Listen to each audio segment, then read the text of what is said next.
الرحمن الرحیم۔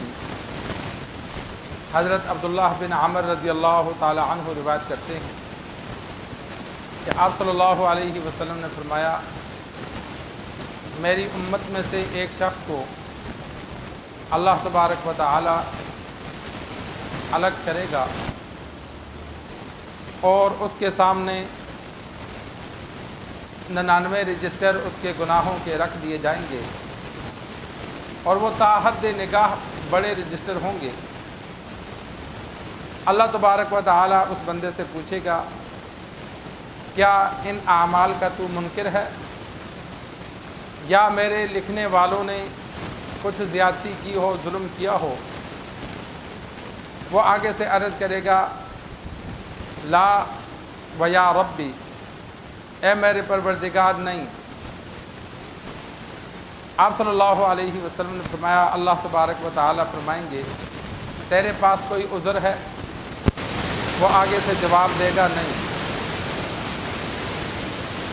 اللہ تبارک و تعالی فرمائیں گے، میرے پاس ایک ٹکڑا ہے، تیرا ایک عمل ہے، اور اس کو کاغذ دیا جائے گا جس پر کلمہ شہادت اشہد اللہ الہ الا اللہ واشہد ان محمد رسول اللہ لکھا ہوگا، کلمہ لکھا ہوگا۔ اسے کہا جائے گا، چل ان کو لے جا۔ تو وہ آگے سے کہے گا، اتنے بڑے رجسٹروں کے سامنے یہ ایک ٹکڑا کیا کرے گا؟ اللہ تبارک و تعالیٰ فرمائیں گے، لے جا، تجھ پر ظلم نہیں کیا جائے گا۔ جب اعمال کے وزن کے لیے وہ حاضر ہوگا، ایک جانب وہ 99 رجسٹر رکھے جائیں گے، دوسری جانب وہ کاغذ کا ٹکڑا رکھا جائے گا، تو کاغذ کے ٹکڑے والا پلڑا بھاری ہو جائے گا۔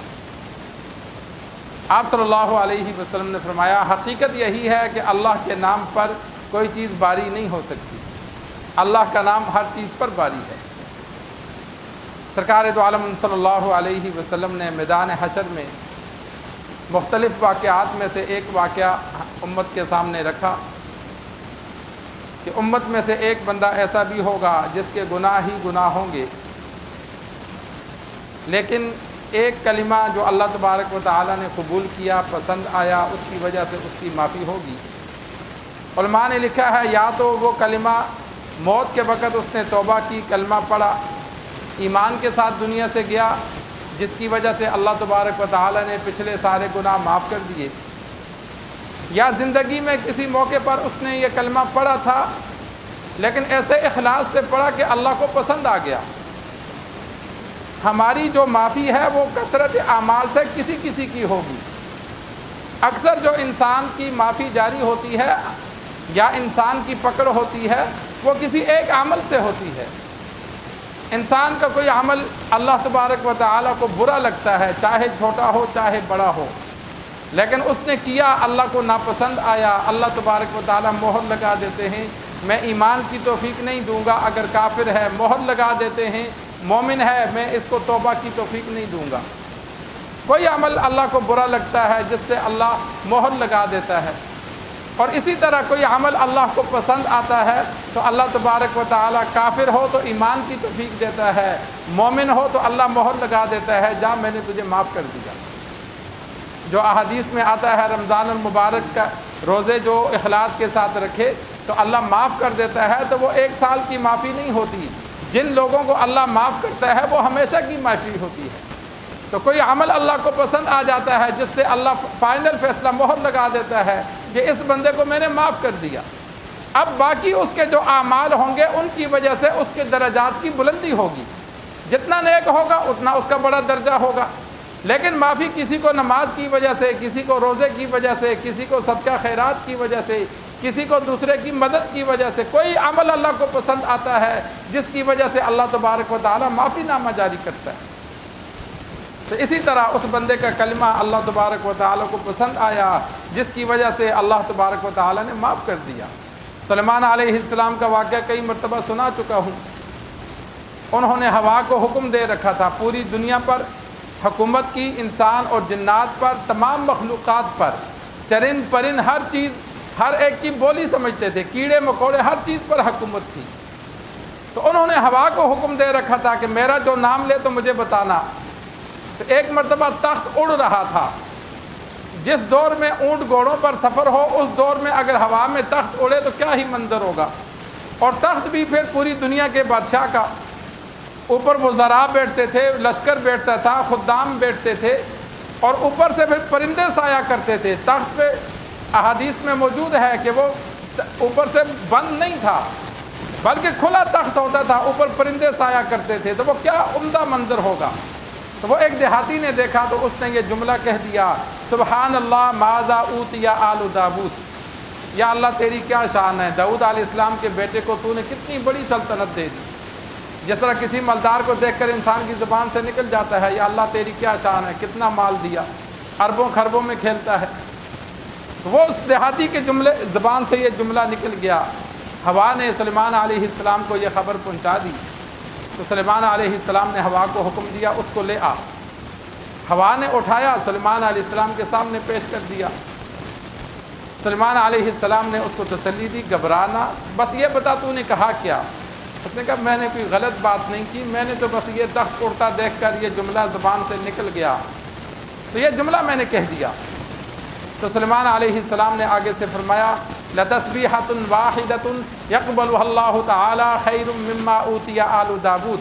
تیرا ایک مرتبہ سبحان اللہ کہنا اگر اللہ نے قبول کر لیا تو سلیمان علیہ السلام کی تمام سلطنت سے بہتر ہے۔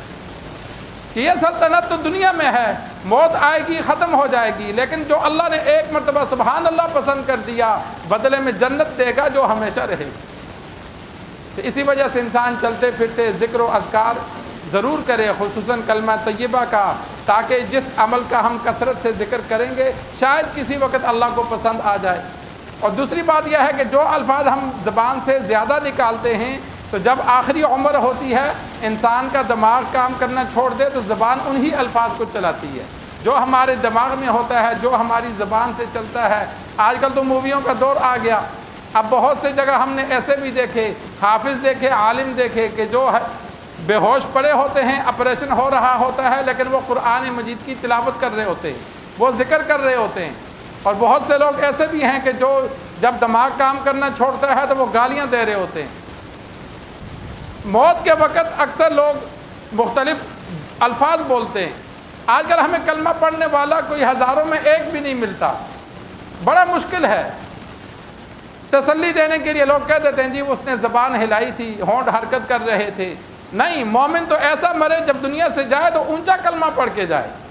پہلے موت ہوتی تھی، قریب بیٹھنے والے سنتے تھے کہ اگلا کلمہ پڑھ کے گیا ہے۔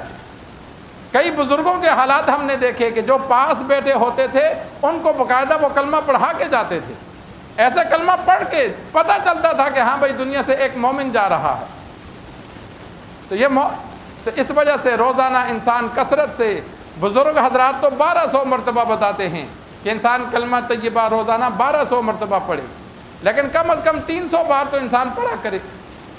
لا الہ الا اللہ محمد الرسول اللہ صلی اللہ علیہ وسلم 3 بار پڑھے، پھر لا الہ الا اللہ، لا الہ الا اللہ، لا الہ الا اللہ 25-30 بار جتنی بار پڑھا جا سکتا ہے، پھر پورا کلمہ 2-3 بار پڑھے، پھر اسی طرح لا الہ الا اللہ پڑھتا رہے، پھر 2-3 بار پورا کلمہ پڑھے۔ تو شروع میں 2-3 بار 5 بار پورا کلمہ پڑھے، پھر لا الہ الا اللہ۔ تو اس طرح کر کے انسان 100 مرتبہ صبح، 100 مرتبہ دوپہر، 100 مرتبہ شام، یہ تو لازمی پڑھا کرے، اور پھر عادت بنائے چلتے پھرتے جب یاد آئے تو کوئی نہ کوئی ذکر کرے۔ روزانہ کے اذکار متعین ہوں تو وہ اذکار جو متعین ہیں وہ ہر حال میں انسان کرے۔ اللہ سے دعا ہے اللہ ہمیں دین سیکھ کر، سمجھ کر عمل کرنے کی توفیق عطا فرمائے۔